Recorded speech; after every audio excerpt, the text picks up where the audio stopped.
विधान परिषदेत आवाजी मतदानावरून जनसुरक्षा विधेयक मंजूर।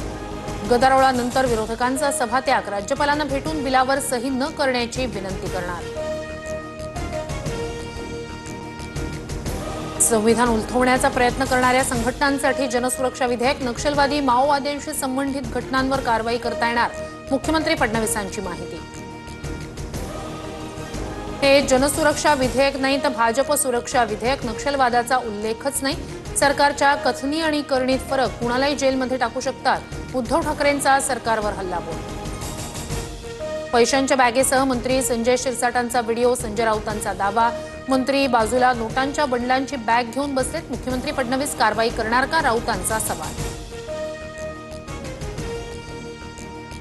सदर व्हिडिओ माझ्या बेडरूम मधल्या बॅगेत कपडे आहेत। मूर्खासारखं स्टेटमेंट करणं राऊतांना जमतं। व्हायरल व्हिडिओवर मंत्री संजय शिरसाटांचं स्पष्टीकरण।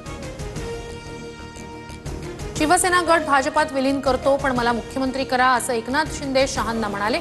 शिंदेंच्या दिल्ली दौऱ्यावरून संजय राऊतांचा आरोप। आमदार निवासातील मारहाण प्रकरणी संजय गायकवाडांविरोधात अदखलपात्र गुन्ह्याची नोंद। आणखी एका व्यक्तीविरोधातही गुन्हा दाखल। पोलिसांकडून विधानसभा अध्यक्षांना माहिती कळवली जाणार। मुंबईला भोंगेमुक्त करण्याचं काम पोलिसांनी केलंय। मात्र विचारांच्या प्रदूषणासाठी आपल्याकडे कायदा नाही। मुख्यमंत्री फडणवीसांचा संजय राऊतांना खोचक टोला।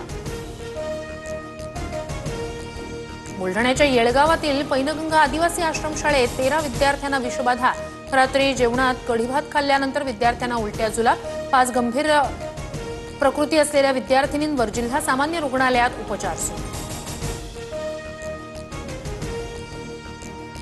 शनी मंदिर देवस्थानात 500 कोटींचा घोटाळा। आमदार सुरेश धस यांचा मोठा आरोप। तर समिती नेमली आहे। अहवालातून सर्व समोर येईल।